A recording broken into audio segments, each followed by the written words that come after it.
Y atención, hay un dictamen que ha sido aprobado ya en la Comisión de Trabajo del Parlamento que señala que las empresas que contraten a personas de 60 años a más pueden obtener beneficios tributarios. ¿Esto es positivo, es negativo para el país? Vamos a conversarlo con el doctor Jorge Picón, abogado tributarista. Bienvenido a RPP, doctor Picón. Muy buenos días, ¿qué tal? ¿Cómo está usted? Buen día, doctor. Buenos días, ¿cómo está? Este dictamen se parece a otros que ya hemos escuchado, por cierto, y que nacieron también de iniciativas legislativas. Por favor, ¿qué se estaría buscando con este tipo de medidas? Yo creo que lo que se está buscando son réditos políticos, pero Sí, de frente, porque ya normas de estas se han dado por lo menos 3. Ajá. El Congreso viene dando normas, no este necesariamente, pero ya hace 3 años se dio una norma en la que se daba una deducción. Por ejemplo, si una empresa contrata a alguien con discapacidad, cuando le paga 100 al trabajador, puede deducir 150 o 180. Claro. Algo similar se ha dado con las normas del joven empresario, que entró en vigencia este año justamente, en la que si yo le pago 100 a alguien que recién contrato, deduzco más. Se ha dado una norma similar en el sector agroexportador y bueno, ahora se quiere dar algo similar para las personas mayores de 60 años. Si una empresa contrata a alguien de más de 60 años, si yo le pago 100 al trabajador, deduzco 150 o 180. Entonces, normas como estas, las que se han dado en el pasado, no han tenido ningún resultado. ¿Por qué? Porque, por un lado, las empresas, tenemos que empezar por la premisa que la informalidad laboral en el país supera el 70%. Claro. Empecemos por ahí. Partiendo desde ahí. Empecemos por ahí. Claro. El segundo punto es que la mayoría de empresas no se informa de estas cosas. Es decir, las normas tributarias, todas estas normas que trata de sacar el Congreso, aturde al contribuyente promedio. No se hace asesorar y por lo tanto no sabe ni siquiera que existe la norma. Y lo poco que se ha podido aplicar, que hasta donde tengo entendido ha sido muy, muy bajo, no tiene efecto. Lo que está haciendo el Congreso en realidad es crearle huecos a la norma tributaria por todo lado, tratando de dar beneficios que en realidad no tienen mayor resultado. Y claro, por supuesto, si vamos a pensar en las personas mayores de 60 años, podríamos pensar en muchos otros grupos que podrían también recibir un, entre comillas, beneficio similar. Una persona que tenga 2 hijos en edad escolar, por ejemplo, claro, debería también ser promovida. Una madre soltera, alguien que tenga cáncer. Es decir, podríamos encontrar por lo menos unos 50 motivos para dar ese tipo de excepciones. El país ya pasó en los 80 por una situación no muy diferente, en la que por cada situación se creaban o tributos o normas de excepción. Y se creó un caos. O sea, un caos tal que en los 80 el sistema tributario era inmanejable. ¿Estamos retornando entonces a ese escenario, doctor Picón? Poco a poco, porque se están dando muchas normas inorgánicas. Entonces, se está haciendo el sistema tributario tan enredado que en algún momento vamos a tener que regresar a lo que hizo Fujimori en el año 91. Dijo, ¿sabes qué? Reseteamos todo, impuestos sencillos, 4 impuestos, se acabó. Empecemos nuevamente. Okay. A ver, nos preocupa un poco para entender un poquito más el escenario, doctor, porque si bien es cierto, usted lo ha señalado, puede ser una norma incluso populista para querer congraciar con la ciudadanía, pero ¿cuál es la situación actual de personas adultas mayores de 60, 65, respecto al trabajo? ¿Acceden con normalidad? ¿Los contratan? Bueno, no tengo una estadística al respecto, ciertamente no tienen ningún tipo de restricción. Como en todo lo que es el mercado laboral, se contrata a las personas en función a sus capacidades. Es decir, en una época en la cual lo que prima realmente es las habilidades relacionadas con la tecnología de la información y demás, ciertamente puede haber un gran desfase entre personas de determinada edad por la falta de manejo probablemente justamente de las nuevas tecnologías. Es decir, los jóvenes probablemente tengan mayor facilidad. Sin embargo, una vez más, el hecho que me dé un beneficio tributario no va a cambiar esa situación. Es decir, si yo necesito a alguien que necesite manejar la computadora, no importa que me des una pequeña deducción adicional de impuesto a la renta, no voy a contratarlo porque yo necesito a alguien que maneje la computadora. Claro.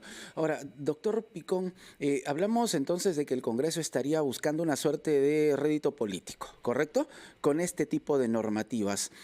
¿Qué se debe hacer para mejorar todo el esquema tributario que tiene nuestro país más allá, ¿no?, de este tipo de medidas que, por cierto, parecen bastante populistas?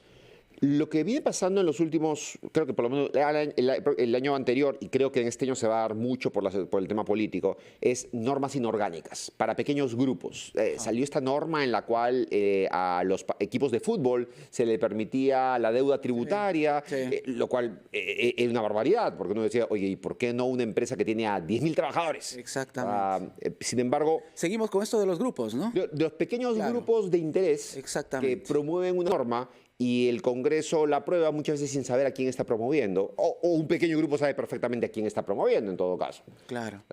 Pero el problema es que el sistema tributario se está haciendo inmanejable. Son demasiadas excepciones, digamos, y la propia administración tributaria va a llegar a un momento en el cual no va a poder manejar tanta normatividad.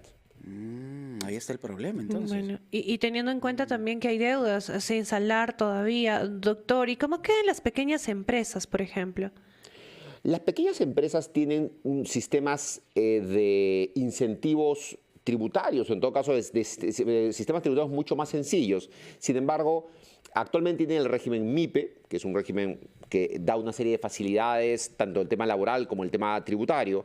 Tienen el RUS, que eventualmente es un régimen muy sencillo, el cual el Ministerio de Economía está planteando hace un tiempo dar un sistema simplificado de tributación para las empresas pequeñas o nuevas. Ajá. Creo que tiene que ser un sistema muy bien pensado, pero ciertamente con este tipo de excepciones constantes que quiere dar el Congreso es muy difícil de manejar. Claro, además yo le preguntaba por el esquema tributario y hablábamos de la informalidad. Muchas empresas no ingresan a la formalidad porque tienen terror.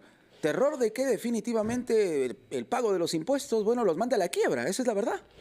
Ciertamente hay una combinación de la formalidad es cara no solo por los impuestos, sino también por la norma laboral. Es decir, si yo meto a alguien en planilla, tengo que pagarle no solo 12 sueldos, 2 gratificaciones, una CTS, un mes de vacaciones, con todos los feriados formales que hay en el país, que es uno de los países con más feriados en el mundo. Ese es un punto bien importante también. Entonces es caro tener a alguien en la planilla. Entonces, claro, las empresas ante un débil control y eventualmente normas tan complicadas, la mayoría opta por la informalidad.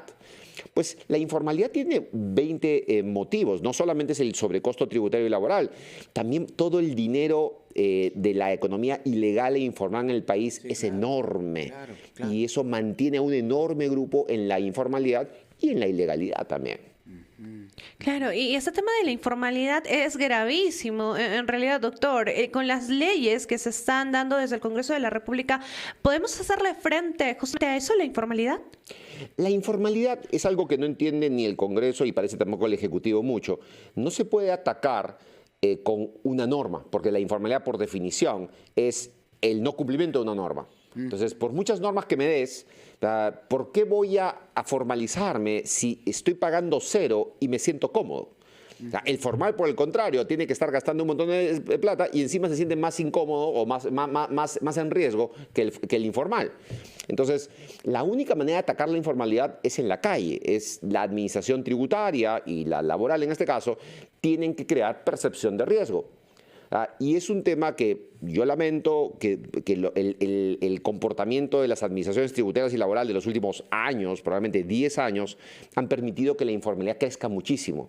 Sí. Y yo dudo mucho que el próximo año, que es un año electoral, vayan justamente a hacer algo al respecto. Claro. Porque uno de los mayores caudales políticos que hay es atacar justamente la administración tributaria cuando hace labores de esta naturaleza. Recordemos a Toledo cuando en su campaña hablaba de la maldita SUNAT. Sí. Y eso le ganó réditos políticos. Sí, claro. O bueno, Alan García, o sea, cuando hablaba de la Gestapo, que es la SUNAT.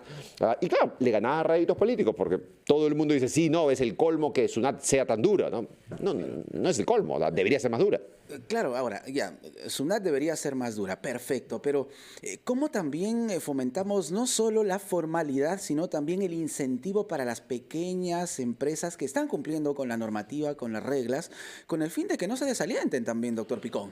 Ciertamente tiene que haber un régimen, este régimen que comentábamos, se está creando, el Ejecutivo hace un tiempo ha señalado que va a lanzar un régimen tributario simplificado, se entiende un poco más barato también, para las pequeñas empresas. Correcto. Entonces, es una combinación de, voy a una norma flexible, pero al mismo tiempo tengo que verificar el cumplimiento de los que no lo están haciendo. Correcto, que eso está bien. Es trabajo, de hecho, de la Esas suma. dos combinaciones, Claro, pero tiene que ser las dos cosas, no puede ser una sola. claro, encontrar un equilibrio, un balance. Tengo que dar una norma, pero tengo que verificar que se cumpla. Porque si no lo hago, puedo dar las normas que quiero y en 5 años vamos a seguir hablando que la informalidad está en el 80% y va a seguir avanzando. Sí, preocupante. Muy bien, doctor Picón. Bueno, complicada la situación, ¿no? Sobre todo para todas las personas que quieren emprender, que quieren formalizarse, pero bueno, en un escenario en el que no se alienta mucho la formalidad, hay mucho por trabajar. Doctor, algo para cerrar, por favor, algo que agregar. Creo que los gobernantes, llámese Congreso o Ejecutivo, tienen que tener mucho cuidado con el tema tributario porque ya sabemos que al día de hoy hay un déficit fiscal que sigue creciendo. Entonces tenemos un gasto creciente y tenemos una recaudación que no termina de subir, bueno, sube a pocos, pero la informalidad sigue subiendo. Mientras más huecos le hagan al sistema tributario, y yo creo que el 2025 va a ser un año en el que va a haber propuestas de todo tipo. Claro, es un año electoral ya, no, no decimos ya preelectoral, electoral en sí. Y por lo tanto van a tratar de hacer réditos políticos a costa del tema tributario y eso puede crear un problema de la caja fiscal muy, muy delicado. Muy bien, doctor Picón, gracias por estar con nosotros. Gracias a ustedes. El doctor Jorge Picón, abogado tributarista aquí en La Rotativa del Aire y en RPP Confianza y Credibilidad por todos los medios. Volvemos con mucho más.